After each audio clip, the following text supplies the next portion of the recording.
ओम श्री परमात्मने नमः। ओम नमो भगवते वासुदेवाय। ओम श्री कृष्णाय नमो नमः। जेठ मास महात्म्य अध्याय 9 की पावन कथा में हम आज सुन रहे हैं गौरी व्रत का महात्म्य। श्री स्कंद जी ऋषियों से कहने लगे कि हे ब्राह्मणों, इस समय मैं आप सबसे एक पवित्र और पाप नाशनी कथा का वर्णन करता हूँ आपसे। इसके श्रवण मात्र से तुम्हारे सभी संशय दूर हो जाएंगे। विंध्य पर्वत के उत्तर भाग में एक कीर्तिमान देवता अतिथि पूजक मेधावी नाम का एक श्रेष्ठ ब्राह्मण रहा करता था। गौतम कुल में उत्पन्न चंद्रावती नाम की उसकी एक स्त्री थी। वह स्त्री पतिव्रत धर्म में प्रायण और पति सेवा में तत्पर रहा करती थी। वह गृह कार्य में लीन रहकर सदा प्रिय वचन बोलने वाली थी। वह मेधावी कृषि कर्म को किया करता था और ब्याज की वृत्ति को करता था। बहुत दिनों तक संतान न होने के कारण वह मेधावी अत्यंत दुखी हो गया और अधिक चिंता होने के कारण वह स्मरण शक्तिहीन हो गया। निरंतर चिंतामान होने के कारण मेधावी को क्षय का रोग हो गया। उसने रोग मुक्ति के कारण मणि मंत्र और औषधि के द्वारा विविध प्रकारों के उपायों को किया। इसके बाद मेधावी को दारुण गलन कुष्ठ रोग हो गया, जिससे कि वह ब्राह्मण श्रेष्ठ एक पक्ष मास में अधिक जीवन के विषय में निराश हो गया। देव तथा उसके अनुसार रोग को देखकर स्वयं भी उसका अनुगामी हो गया। वह मेधावी ब्राह्मण और उसकी स्त्री दोनों ही शीघ्र घर से निकलकर गंगा जी के तट पर चले गए। वहां जाकर उन्होंने अपने हाथ से तुलसी का वन लगाया और इस प्रकार से मेधावी की पत्नी उसके साथ रहकर उसने अपना बहुत सारा समय इस प्रकार व्यतीत कर दिया। जब सभी पापों का नाशक ज्येष्ठ का मास आया और ज्येष्ठ मास के नियम व्रत करने से नारद ऋषि वहां स्वयं अपनी स्वेच्छा से वहां आए, तब विधिवत नारद ऋषि को उन्होंने प्रणाम करके उनका यथाविधि पूजन किया। तत्पश्चात अपने समग्र शोक मोह के कारण को भी उन्होंने नारद जी से निवेदन किया। शोक का कारण सुनकर प्रसन्न आत्मा नारद जी उसकी स्त्री से अत्यंत हितकर वचन कहने लगे। नारद जी उससे बोले, पूर्व जन्म में इस ब्राह्मण ने मद से उद्यत होकर ज्येष्ठ मास के महात्म्य का अपमान किया था। इसी पाप से मेधावी पीड़ित हो गया है, इसमें संशय नहीं है। अब तुम इस पाप दोष के निवारणार्थ ज्येष्ठ मास में व्रत करो, जो कि सुख सौभाग्य को देने वाला और गौरी नाम से विख्यात है। इस प्रकार नारद जी के कहने पर दूरदर्शनी ब्राह्मण पत्नी चंद्रावती ने इस व्रत को स्वीकार करके नारद जी का पूजन किया और उपदेशक नारद जी के चले जाने के बाद सुश्रोणी चंद्रावती ने पृथ्वी पर नारद जी के कथन के अनुसार भक्ति युक्त चित्त से इस व्रत को किया और उस व्रत के अनुष्ठान मात्र से मेधावी ब्राह्मणों में श्रेष्ठ हो गया। उसके पश्चात श्रेष्ठ उद्यापन कर्म करके ब्राह्मणों का उन्होंने पूजन किया और उन ब्राह्मणों को उन्होंने तृप्त कर दिया।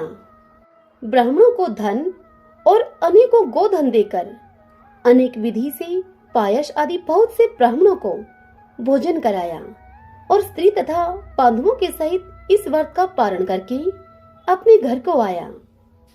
उस मेधावी के घर आने पर पूर्ववासियों ने महान उत्सव मनाया। उस उत्सव में एकत्रित सुहृदय पूर्ववासियों के पूछने पर मेधावी ने सब समाचार उन्हें कह सुनाया। उस समय इस महात्म्य के श्रवण से सब विस्मित हो गए और दूसरे वर्ष के आने पर दोनों ने पुत्र के निमित्त इस व्रत को किया। व्रत के प्रभाव से दूसरा कामदेव के समान उन्हें पुत्र उत्पन्न हुआ। मेधावी ने शीघ्र ही जातकर्म संस्कार कराकर 1000 गौओं का दान दिया। ब्राह्मणों को धन, वस्त्र, अलंकार आदि बहुत सा धन दिया। यह देखकर विश्वास करते हुए उन पूर्ववासियों ने भी इस व्रत को किया और व्रत के प्रभाव से समस्त पूर्ववासी मानसिक चिंता व शरीर रोग से रहित होकर सुखी हो गए। बस उसी दिन से इस व्रत की बहुत प्रसिद्धि हुई। प्रथम इस व्रत को समर्थ श्री शिवजी ने पार्वती जी से कहा और मैंने परम श्रेष्ठ व्रत रहस्य को संक्षेप में तुम लोगों से कहा। स्कंद जी से इस व्रत का महात्म्य सुनकर सभी ऋषि प्रसन्न हो गए और स्कंद जी पर पुष्प वृष्टि करने लगे और जीवित रहो उन्हें इस प्रकार आशीर्वाद देने लगे। इस प्रकार गिरजानंदन अर्थात श्री स्कंद जी की सभी ने पृथक पृथक पूजा की और प्रसन्न होकर वह सभी तपोनिष्ठ परस्पर श्री स्कंद जी से इस प्रकार कहने लगे। इस प्रकार से विचार करके श्रेष्ठ ज्येष्ठ मास में स्नान अर्चन क्रिया को प्रतन से अपने वैभव के अनुसार सभी लोगों ने किया। इति श्री ज्येष्ठ मास महात्म्य गौरी व्रत महात्म्य वर्णन नवम अध्याय संपूर्ण। ओम नमो भगवते वासुदेवाय। जय सिया राम। आइए अब हम श्री राम कथा को सुनते हैं। सूत जी कहते हैं, गोशार्क तीर्थ से पश्चिम दिशा में रति कुंड नामक प्रसिद्ध तीर्थ है जो सब पापों को हरने वाला है। उससे पश्चिम कुसुमायुध कुंड है जो कि समस्त मनोरथों की सिद्धि के लिए प्रसिद्ध है। जो पति पत्नी इन दोनों कुंडों में स्नान करते हैं वे रति और कामदेव के समान सुंदर होते हैं। कुसुमायुध कुंड से पश्चिम दिशा में मंत्रेश्वर तीर्थ है। उसमें स्नान करके जो भगवान मंत्रेश्वर का दर्शन करता है वह परम गति को पाता है। उसके उत्तर में कुमुद और कमलों से सुशोभित एक सुंदर सरोवर है जिसमें किए हुए स्नान और दान अनेक प्रकार के फल देने वाले हैं। चैत्र शुक्ला चतुर्दशी को वहाँ की वार्षिक यात्रा उत्तम मानी गई है। मंत्रेश्वर की महिमा का कोई भी भली भांति वर्णन नहीं कर सकता। सुगंधित पुष्प धूप चंदन आदि उपचारों से उनका प्रयत्न पूर्वक पूजन करना चाहिए। वे संपूर्ण कामनाओं और प्रयोजनों को सिद्ध करने वाले हैं। उनके पूजन से मुक्ति हो जाती है। वहीं पूर्व दिशा में महारत्न नामक तीर्थ है जो कि सब तीर्थों में उत्तम है। उसमें स्नान दान और ब्राह्मण पूजन करने से समस्त कामनाओं की सिद्धि होती है। भादो कृष्णा चतुर्दशी को वहाँ की वार्षिक यात्रा होती है। उससे नृत्य कोण में दुर्भर सरोवर है जहाँ स्नान करने से मनुष्य स्वर्गलोक को प्राप्त करता है। महारतन और दुर्भर दोनों तीर्थों में भक्ति भाव से स्नान करके नीलकंठ महादेव जी का गंध पुष्प आदि के द्वारा भली भांति पूजन करना चाहिए। पार्वती जी के सहित भगवान शिव का ध्यान करके मनुष्य सब कामनाओं को शीघ्र पाकर सदैव शिवलोक में निवास करता है। भादो कृष्णा चतुर्दशी को जो मनुष्य श्रद्धा के सहित विधि पूर्वक शिव पूजा तथा ब्राह्मण पूजा विशेष रूप से करता है वह शिवलोक में निवास करता है। भगवान विष्णु और शिव उसके ऊपर बहुत प्रसन्न होते हैं जिनके स्मरण मात्र से मनुष्य सब पापों से मुक्त हो जाता है। दुर्भर स्थान से ईशान कोण में महाविद्या नामक महान तीर्थ है। उसके दर्शन मात्र से मनुष्यों के हाथ में सब सिद्धियां उपस्थित हो जाती हैं। महाविद्या के आगे सरोवर में स्नान करके जो महाविद्या का श्रद्धा और भक्ति से दर्शन करता है वह परम गति को प्राप्त होता है। वहीं सुप्रसिद्ध सिद्ध पीठ है, वहाँ उत्तम भक्ति से पूजा करनी चाहिए। जो पवित्र मनुष्य वहाँ श्रद्धा से शिव शक्ति गणपति तथा भगवान विष्णु के मंत्र को एकाग्रचित होकर जपता है उसको सदा सिद्धि प्राप्त होती है। अश्विन शुक्ल पक्ष के नवरात्र में वहाँ की यात्रा करके मनुष्य सब पापों से मुक्त हो जाता है। उसके समीप ही शीर कुंड में दुग्धेश्वर नाम से प्रसिद्ध भगवान शिव विराजमान हैं। उस शीर संगम कुंड का सीता जी ने बड़ा सत्कार किया था, इसलिए सीता कुंड के नाम से भी उसकी प्रसिद्धि हुई है। सीता कुंड में स्नान करके सीता राम लक्ष्मण और दुग्धेश्वर नाथ का पूजन करके मनुष्य सब मनोरथों को पा लेता है। ज्येष्ठ मास की चतुर्दशी को वहाँ की वार्षिक यात्रा संपन्न होती है। वहाँ पूर्व दिशा में सुग्रीव के द्वारा निर्मित एक उत्तम तीर्थ है जो कि तपोनिधि तीर्थ के नाम से विख्यात है। उसमें स्नान दान करके श्री रामचंद्र जी का यत्न पूर्वक पूजन करने से मनुष्य संपूर्ण कामनाओं को प्राप्त कर लेता है। उसके पश्चिम में हनुमंत कुंड है और हनुमंत कुंड के पश्चिम विभीषण कुंड है। उन दोनों में स्नान दान और श्री रामचंद्र जी का पूजन करने से मनुष्य सब कामनाओं को प्राप्त कर लेता है। एक समय विभीषण आदि ने मुनिवर वशिष्ठ से विनय पूर्वक पूछा, हे तपोनिधे, विद्वान पुरुष अयोध्या का जो सर्वोत्तम महात्म्य बतलाते हैं, उसका आप वर्णन कीजिए। तब वशिष्ठ जी ने उनसे कहा कि यह अयोध्या नामक उत्तम तीर्थ अत्यंत गुप्त है। यह सदा सभी प्राणियों के मोक्ष का साधक है। इसमें सिद्ध और देवता भी वैष्णव वर्ग का आश्रय लेकर नाना प्रकार के वेश धारण किए हुए विष्णु लोक की अभिलाषा से नित्य निवास करते हैं। नाना प्रकार के वृक्षों से व्याप्त एवं अनेकों अनेक विहंगमों के कलरव से युक्त इस उत्तम तीर्थ में वे सिद्ध और देवता जितेंद्रिय हों, प्राणायाम पूर्वक योगाभ्यास करते हैं। इस उत्तम क्षेत्र में निवास करना भगवान विष्णु को सदैव रुचिकर है। जिन्होंने अपने समस्त कर्म भगवान विष्णु को समर्पित कर दिए हैं, वे विष्णु भगत यहाँ मोक्ष प्राप्त कर लेते हैं। यहाँ भगवान विष्णु का निवास है, इसलिए यह अयोध्या नामक महाक्षेत्र अत्यंत उत्तम है। जो मोक्ष अन्यत्र दुर्लभ माना गया है, वही मोक्ष यहाँ सब सिद्धों और महर्षियों को प्राप्त होता है। जिसका चित्त विषयों में आसक्त है और जिसने धर्म का अनुराग त्याग दिया है, ऐसा मनुष्य भी यदि इस क्षेत्र में मृत्यु को प्राप्त हो, तो वह मनुष्य पुनः संसार के बंधन में नहीं पड़ता। सहस्त्रों जन्मों तक योगाभ्यास करने वाला योगी भी जिस मोक्ष को नहीं पाता, उसी को यहाँ पर मृत्यु होने से मनुष्य प्राप्त कर लेता है। यह अयोध्या ही उत्तम स्थान है, यही परम पद है। यहाँ पुण्य अभिलाषी पुरुषों को विधि पूर्वक यात्रा करनी चाहिए, नियम पूर्वक स्नान तथा यथाशक्ति दान करना चाहिए। मन को वश में करके पवित्र व्रत वाला पुरुष भली भांति यहाँ की यात्रा संपन्न करे। अयोध्या में जहाँ कहीं भी मृत्यु को प्राप्त होने पर धीर पुरुष उत्तम मोक्ष को पाता है। वशिष्ठ जी का कहा हुआ यह महात्म्य सुनकर विभीषण आदि सब लोगों का चित्त निर्मल हो गया। वहां से आग्नेय कोण में गयाकूप नामक तीर्थ प्रसिद्ध है, जो कि संपूर्ण अभिष्ट फलों को देने वाला है। इंद्रियों को संयम में रखने वाला श्रेष्ठ द्विज उसमें स्नान करके यथाशक्ति दान दे और पितरों का श्राद्ध करे, तो वह संपूर्ण मनोरथों को प्राप्त कर लेता है। उस तीर्थ में श्राद्ध करने पर नरक में पड़े हुए पितृ और पितामह विष्णु लोक में चले जाते हैं। सोमवती अमावस्या हो तो उस समय वहां पितरों के उद्देश्य से किया हुआ श्राद्ध अक्षय एवं अनंत फल देने वाला होता है। वहां से पूर्व भाग में पिशाच मोचन नामक सर्वश्रेष्ठ तीर्थ है, जो कि उत्तम फल देने वाला है। उसमें स्नान और दान करने से मनुष्य पिशाच नहीं होता। अतः अगहन की शुक्ला चतुर्दशी को वहां विशेष रूप से स्नान करना चाहिए।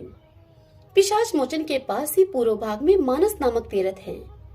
वहां स्नान और दान करने से मनुष्य सब कामनाओं को प्राप्त कर लेता है। मन, वाणी और शरीर में जो कुछ पाप होता है, वह सब मानस तीर्थ में स्नान करने से नष्ट हो जाता है।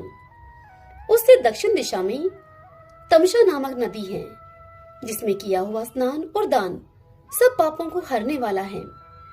तमसा के सुंदर तट पर पवित्र आत्मा मुनियों के अनेक स्थान हैं और मांडव्य मुनि का भी पाप नाशक आश्रम है, जहाँ से उत्तम तरंगों वाली तमसा नदी प्रकट हुई है।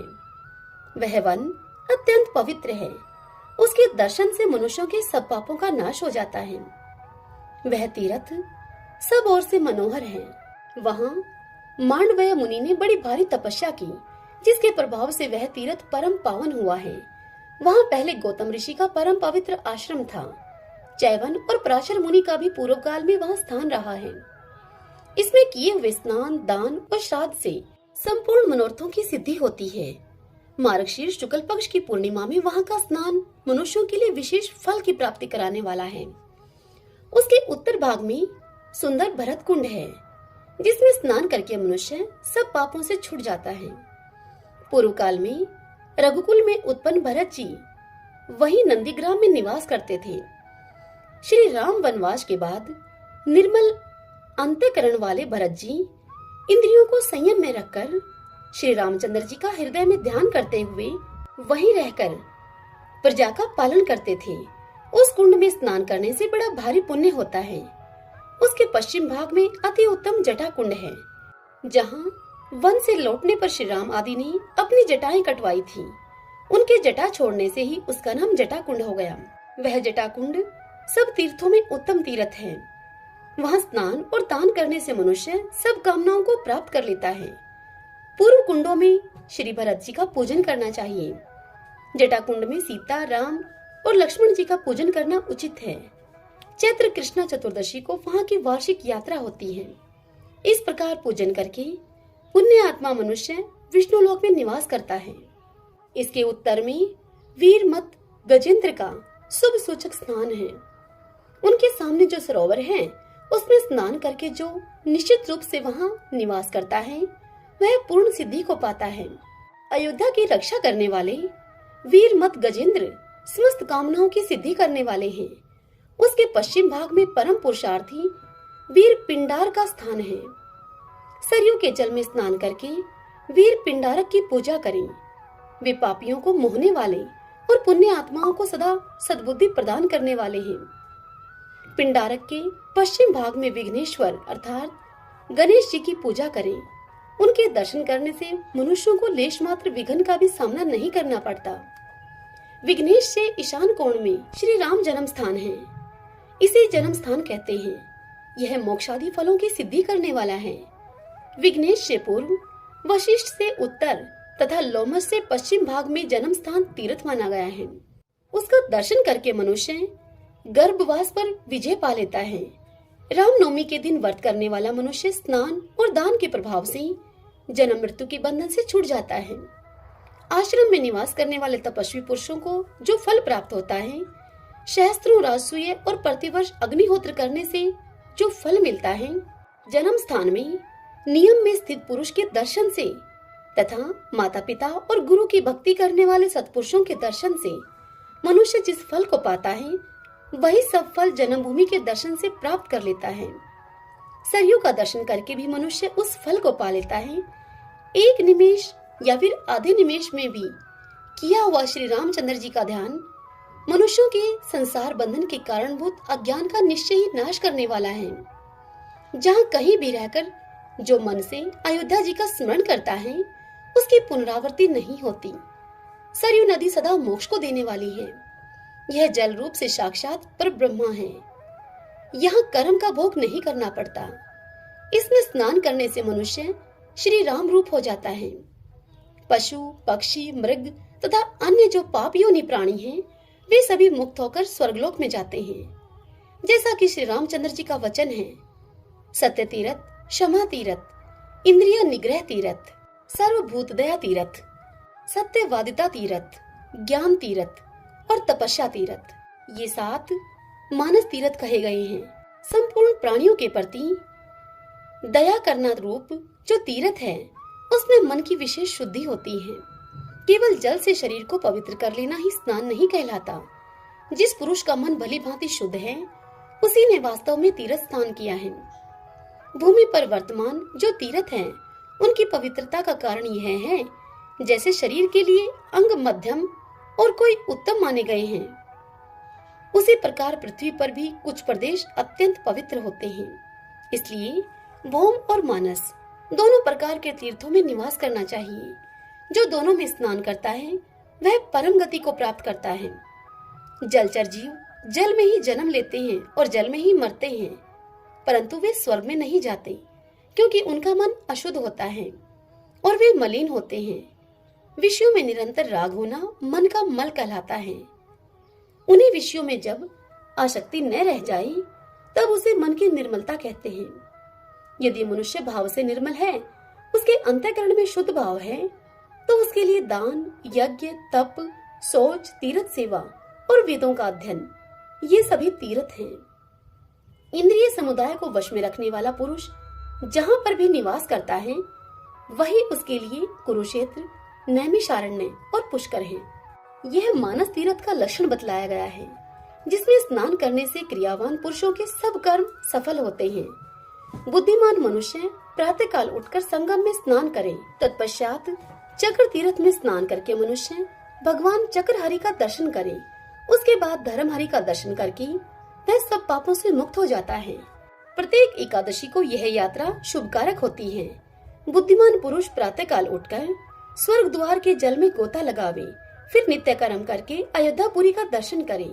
तत्पश्चात पुनः सरयू का दर्शन करके वीरमत गजेंद्र, वंदी देवी, शीतला देवी और वटुक भैरव का दर्शन करें। उनके आगे सरोवर में स्नान करके महाविद्या का दर्शन करें। तत्पश्चात पिंडारक का दर्शन करें। अष्टमी और चतुर्दशी को यह यात्रा फलवती होती है। अंगारक चतुर्थी को पूर्वोक्त देवताओं के साथ साथ समस्त कामनाओं की सिद्धि के लिए विघ्नेश का भी दर्शन करें। पूर्ववत प्रातः काल उठकर बुद्धिमान पुरुष ब्रह्मा कुंड के जल में स्नान करें। फिर विष्णु और विष्णु हरि का दर्शन करके मनुष्य के मन, वाणी और शरीर की शुद्धि होती है। उसके बाद मंतेश्वर और महाविद्या का दर्शन करें। तत्पश्चात सब कामनाओं की सिद्धि के लिए अयोध्या का दर्शन करके जितेंद्रिय पुरुष स्वर्ग द्वार में वस्त्र सहित स्नान करें। उससे मनुष्य के अनेक जन्मों के उपार्जित नाना प्रकार के पाप नष्ट हो जाते हैं, इसलिए वस्त्र सहित स्नान अवश्य करें। यह यात्रा सब पापों का नाश करने वाली बताई गई है। जो प्रतिदिन इस प्रकार शुभ फल देने वाली यात्रा करता है, उसकी 100 कोटि कल्पों में भी पुनरावृत्ति नहीं होती। अयोध्यापुरी सर्वोत्तम स्थान है। यह भगवान विष्णु के चक्र पर प्रतिष्ठित है। सूत जी कहते हैं कि जो मनुष्य पवित्र चित्त होकर अयोध्या के इस अनुपम महात्म्य का पाठ करता है अथवा जो श्रद्धा से इसको सुनता है, वह परम गति को प्राप्त होता है। अतः मनुष्यों को सदा यत्न पूर्वक इसका श्रवण करना चाहिए। ब्राह्मणों तथा भगवान विष्णु की पूजा करनी चाहिए और अपनी शक्ति के अनुसार ब्राह्मण के लिए स्वर्ण आदि देना चाहिए। पुत्र की इच्छा रखने वाला पुरुष इस महात्म्य को सुनकर पुत्र पाता है और धर्मार्थी को धर्म की प्राप्ति होती है।